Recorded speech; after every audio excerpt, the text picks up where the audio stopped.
nail-biting match. Last thing you want on such a traumatic week. Your blood pressure's probably shot by now, isn't it? It absolutely is. I'm not sure what's taken more years off me, the week we've just gone through, or the last 80 minutes. I've had some guests with me who used to be at the RFU, so they're real rugby people, and I did say, look, I warn you, every Wasp game is a roller coaster ride. Having said that, when we were 29-0 in front, I must admit I thought I was beginning to relax, but nope, it was still down to one score at the end. So yeah, it's been an exhilarating and exciting end to a long but very productive week.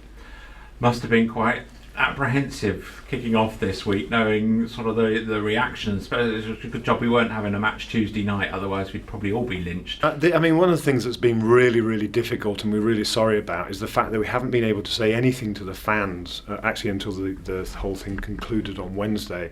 And that clearly has been extremely frustrating and unsettling for the fans.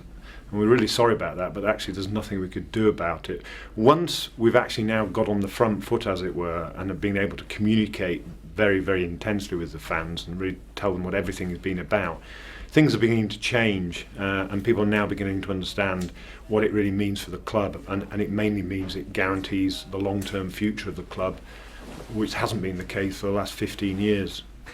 So if the Booker development hadn't have been refused by Wycombe District Council, would we not be having this conversation? Would you happily be in Wycombe forever? Well, I wasn't around when the Booker airfield, or I think it was called the Booker thing, was. Steve Hayes was, but I understand it was a very, very good project and would have given Wasps what they want. So yes, by definition, if that had gone through, we wouldn't be having this conversation. I guess we here at Adams Park are the Coventry 12 years ago or whatever it was, aren't we? Yes, I mean, obviously we're not moving a massive distance, certainly time-wise. I think there's also the slight myth that Wasps is a London club. Well, in actual fact, it hasn't been a London club for 12 years because High Wycombe is by no stretch of the imagination in London. So we hope that we'll be able to keep a significant number of the fans, I think pretty much a majority of them, and then sort of start to build on the fan base in the Coventry area as well. But home counties, Buckinghamshire to the West Midlands, the South West Midlands, is not a huge distance. Dave Larham and his community team have done magnificent promoting Wasps and getting all the schools and local clubs on board. Got to start again up in Coventry, where there's about 3 other clubs that have probably got all the clubs and schools on board by now, haven't they? Well, when you speak to the people in and around the Coventry area, certainly people who work in grassroots rugby or grassroots sport, they don't actually say there's a great deal of activity going on. I mean, there is some presence in the areas, but generally speaking, they don't think that there's going to be a great deal of competition. So we should be moving into an area where there's very significant potential to develop our community grassroots.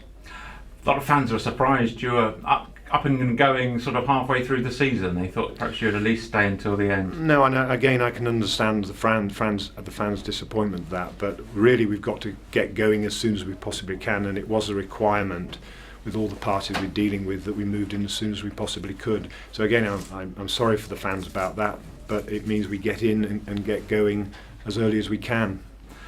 So the wonders of hindsight, have you done everything club-wise that you could have possibly done to make this a lesser blow to the fans that it has turned out to be? Well, given the strictures we've been under, the answer to that is yes. It doesn't mean it's been an easy process because we haven't been able to communicate with the fans. We'd love to have been able to do that, but we simply couldn't. It's just a straight fact we couldn't. So, hindsight, perhaps, we might have been phrase certain messages slightly differently, but I don't think in many ways it could have turned out any other way. It has done. But all's well as ends well, and as I say, I think the vast majority of people are now beginning to start to think about how important it is for the club and how well it will position the club for the foreseeable future, and by that I mean the next generation and probably the generation after that.